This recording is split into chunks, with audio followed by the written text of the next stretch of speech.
All right, good morning, rise and shine, everybody. Welcome to Snow Talk on this Tuesday, the 26th day of November. I don't know if you guys have a tough time writing the date out. Maybe it's because I'm dyslexic, but always putting the date when it's close to the year. I always get the two confused a lot. So I've been putting like 26 of the year all day today. But anyway, problems on a Tuesday that no one else has. Okay, I hope you guys are doing well. Make me draw just Brian Good. Welcome to the blog. Obviously, we got a lot to talk about for Thanksgiving travel holiday setup here and into the weekend. We'll cover that and, of course, a bit of the longer term as well. As always, you guys can comment on the social media side. Otherwise, if you're watching on streaming, welcome. And again, this will all play back and will be online coming up at the end. All right, let's dive right into it. And we'll begin with the snowboard for the day. And you know what?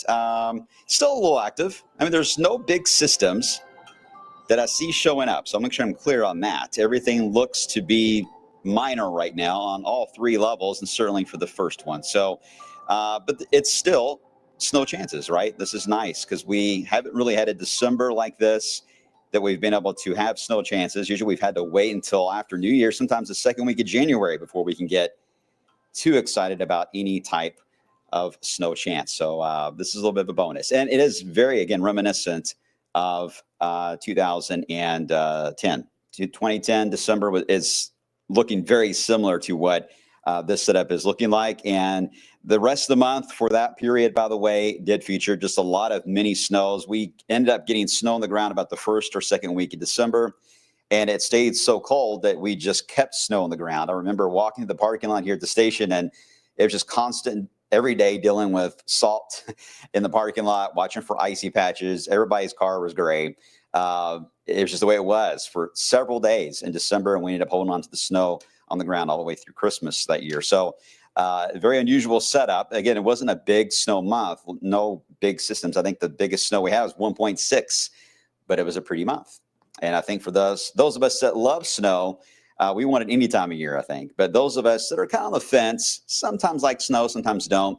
Usually the ones that love it on the fence there like it in the month of December. And that's a lot of you probably watching as well. So I think this is all going to play out. We just got to keep an eye on travel conditions. That's important to note. Why we get excited about snow travel is a crucial part of this as well. So more on those issues coming up in a second. First off, outside, beautiful, right? After a gloomy day yesterday. We've made up for it. We got some sunshine back, but we're paying the price as far as getting the clear air back in the area. And that is a much chillier setup. Temperatures in the 30s, just not crossing in the 40s again in the Louisville. So a much cooler day. I wouldn't say cold. It's cold now, but this afternoon I would say cool. Temperatures mid upper 40s. So compared to yesterday, 65, yes, it does certainly stand out. Okay, rainfall from the past 24 hours. Louisville only really picked up about 1/10 of an inch. That's about the same as what I picked up as well. Wasn't a ton of rainfall. We did get some thunderstorms that did develop last night in central Kentucky heading off to the east. So therefore, some spikes in those rain totals did take place right across central areas of Kentucky near the parkways and just south. And for some of you, even just north and east of Louisville, you barely got anything in your gauges at all from the rain last night. But that wasn't too shocking. It was a very quick hitting system that moved on by. All right, you see the satellite showing that we've got a clearing sky that is moving to the area now. So we're looking good there. We'll hold on to that for the rest of the afternoon. And then high clouds, you can already see them as the sun is rising. You can start to see them being lit up there in the last couple of frames into Missouri and St. Louis. Those high clouds will be in here by sunset. Should be a really pretty sunset, actually, in the sky this evening. But that's a precursor to the next system, the one that everyone's been talking about, not just here, but I feel like the entire country's been talking about the system, which is a little odd considering that it's really not a big system. So I think it's just because of when it's arriving. Travel day into Thanksgiving, I get it. But, don't get too excited on that one. For us, I think for us, it's a cold rain for a lot of us, which is it's messy. And I think if it's going to be a cold rain, it might as well be snow, right? Now, there's different models I can show you guys on how to explain this setup. I will say that I believe that the our in-house model is a little too cold with it, so I'm not going to show you that. And it's tough to choose a model sometimes because they're just different model ideas of what will happen. And I'm going to choose the one I think seems to be the most realistic right now, and I'll explain where there may be a couple of nuances here and there. But otherwise, I think the data is pretty solid on this being a chilly rain. So as we ended this afternoon in the 40s, There's the high clouds. It looks like an overcast sky, but it's really just high clouds that move in. We do develop a little more of an overcast sky, though, later on tonight. As we head into the day tomorrow, now, if you're heading out early, say 6, 7 o'clock in the morning, you may start to see some green blips on the radar when you look at the wave weather app, but the air is still quite dry. So a lot of that will just fall, but not able to allow for anything to get to the ground. There could be a few sprinkles here and there, but as far as the heavier rain, anything that's going to cause a mess on the roads, this looks like it's going to be relatively minor for the daylight period of Wednesday.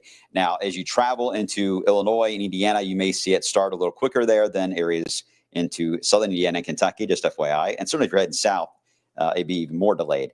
But so far, the daytime period on Wednesday, I don't see a lot of travel issues. It's later in the afternoon into the evening. That's when we will start to get more of a lighter rain that will start to develop. Temperatures chilly into the 40s. Then we get into the evening, and this is where the modeling still is having a tough time on how to handle this, because one is the track. It's still varying. Overall, the low does move over Kentucky. And in some cases, it moves a little more east, and some cases it cuts up a little more into southern Ohio. Overall, with the track over Kentucky, the thing you got to keep in mind is that it rarely produces snowfall in a marginal setup in our area just because the low's over us. If you want to get the snowpack a little more in our area, you want that low more down in Tennessee. In Kentucky, it's nearly a lock on rain. So what's this?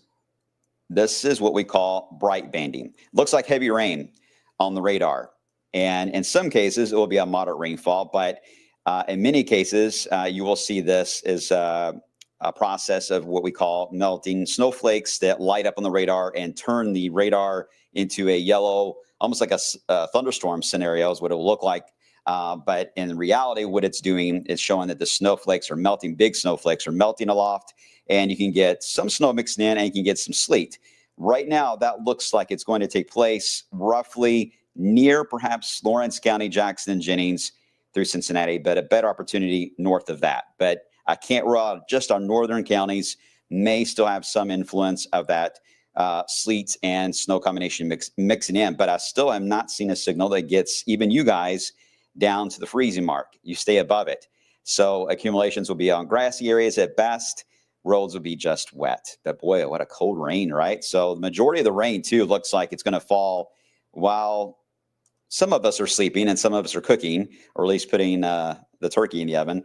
That will be when the majority of the chilly rain will be falling. We get into early on Thanksgiving morning. The system is already beginning to wrap up. Now, the thing is, it's got a long tail to it here, so it'll drag its feet across wave country throughout all of Thanksgiving. It's not going to be just a sharp end to the rain or snowflakes. It won't be that case. It'll be just a very staggered kind of ending process to a drizzle that could linger all day on Thanksgiving. So picture a cloudy, drizzly, temperatures in the 30s, lower 40s for Thanksgiving. That's how it's looking.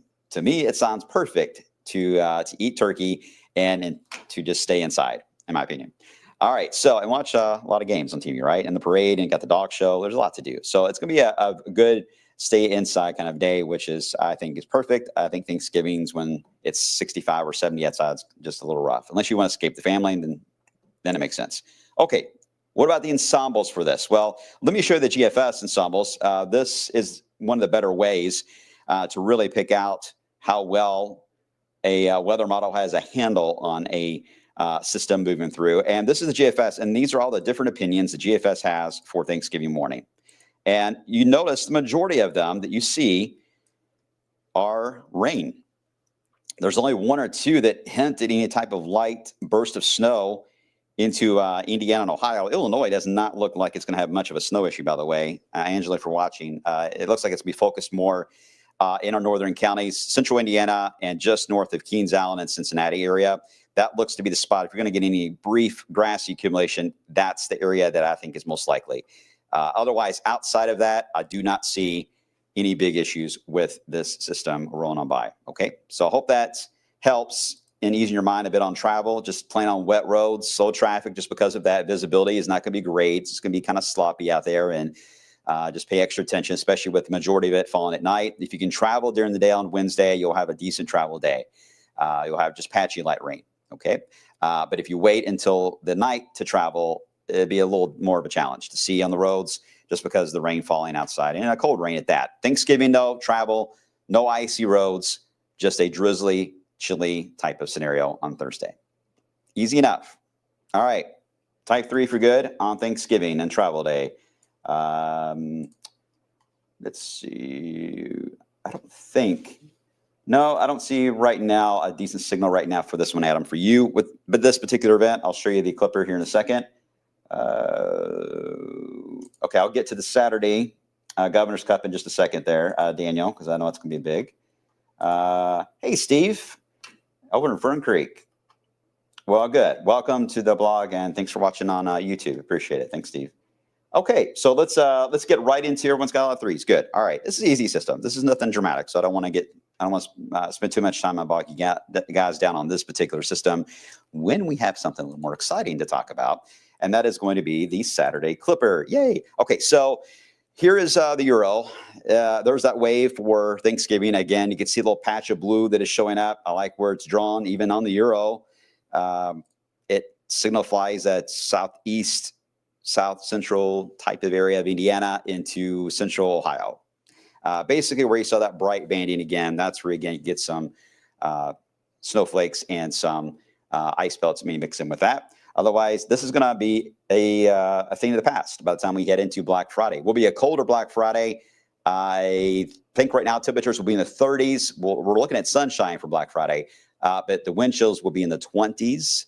So if you're going to venture out and brave those crowds, I guess people still do that. Make sure you got the winter coats because that wind chill will get you. Okay, so the Clipper. That begins to move in Saturday night. Now, the models are still trying to figure out exactly the path this will take. There's still a slight variance as it dips across, say, southern areas of Missouri into the Ozarks, across Nashville, and then quickly through the Carolinas off to the east. That's a good track for us, actually. You want it to be good 100 miles to the south of you there. That's a good spot to be. There are some models that are a little more north, which means the Clipper snow would miss us entirely and be more of an Illinois, Indiana, Ohio issue again. Right now, it's a little more favorable to our south.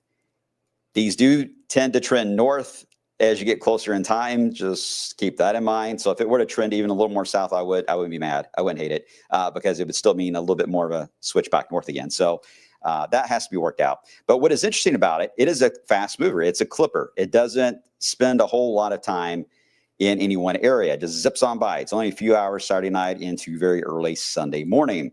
But as it moves across Missouri, it will have just enough of a scooping of moisture that I do think Missouri actually could get a good advisory level snow out of this, maybe even a bit more into Missouri. So a few inches of snow may fall near I-70, near maybe even Columbia, St. Louis. And then as it gets toward our area late Saturday night, it does show signs of losing moisture compared to what it had in Missouri. So there is a slight weakening that does happen to it. The signal is not as strong as it moves into Kentucky.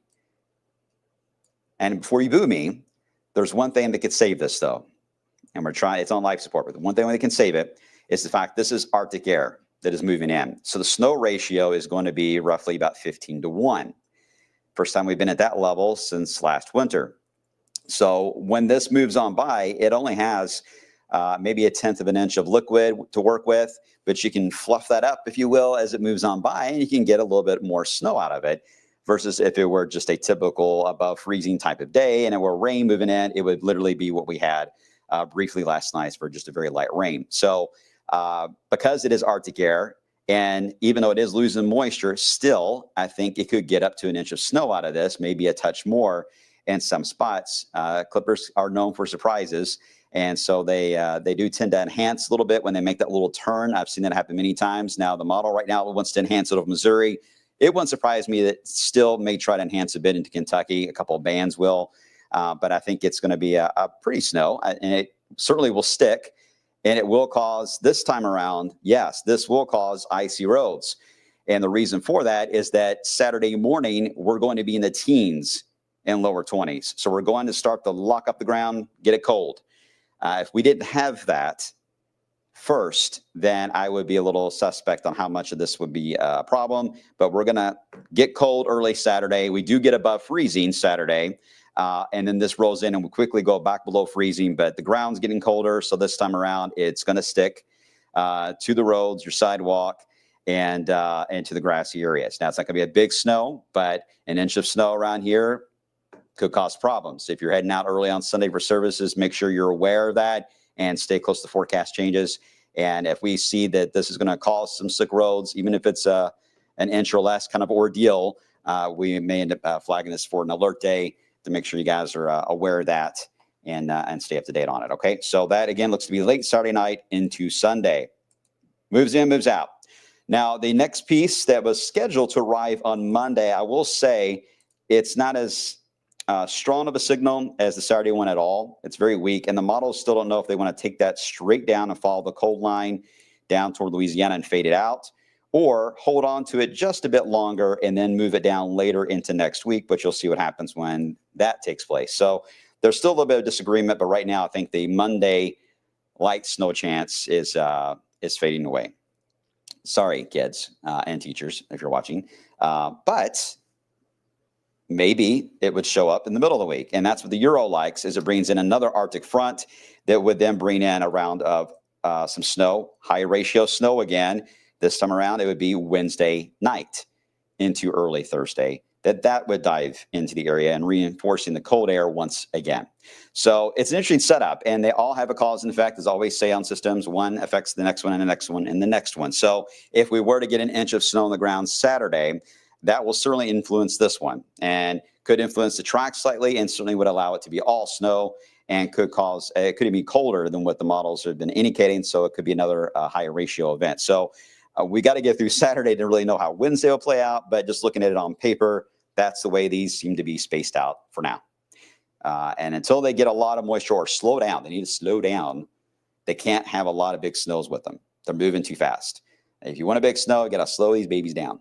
And that in this kind of pattern is just not going to happen. They're moving fast. So after that, we may see this pattern repeat itself several more times, but there is a lot of debate on whether or not the cold air will try to shift a little more of an angle from the Great Lakes into the Northeast and dry and seasonable into the plains, as the cold may relax a bit in our area. But it's going to be close because these cold shots keep diving in. And if we see just a slight western jog in that angle again, then more Arctic fronts are going to keep dropping down.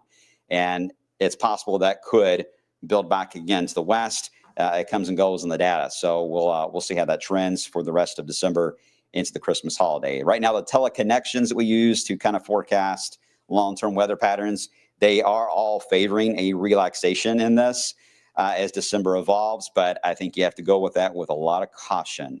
Models, especially in cold Arctic air scenarios, are a little too fast on trying to change it back to warm again. So we got to just take it slow. So we're not going to have a rapid warm up in our outlook just yet. We're going to go slow with that. But as long as it's a northwest flow, you're only going to get clippers. You're not going to get the big snows out of them. Got to change the storm track and you got to slow them down. And that could still happen in the month of December. I'm just saying in the outlook right now, that looks to be unlikely. Okay, so what about the clipper snow? Well, here is the matrix for the Euro. Again, right, here is your clipper right here, filling in nicely. So confidence is fairly good, actually, on this moving in. The only thing that concerns me is just that a lot of the data shows the amount of moisture is decreasing as it leaves Missouri. That's the only thing that worries me. How much will that happen?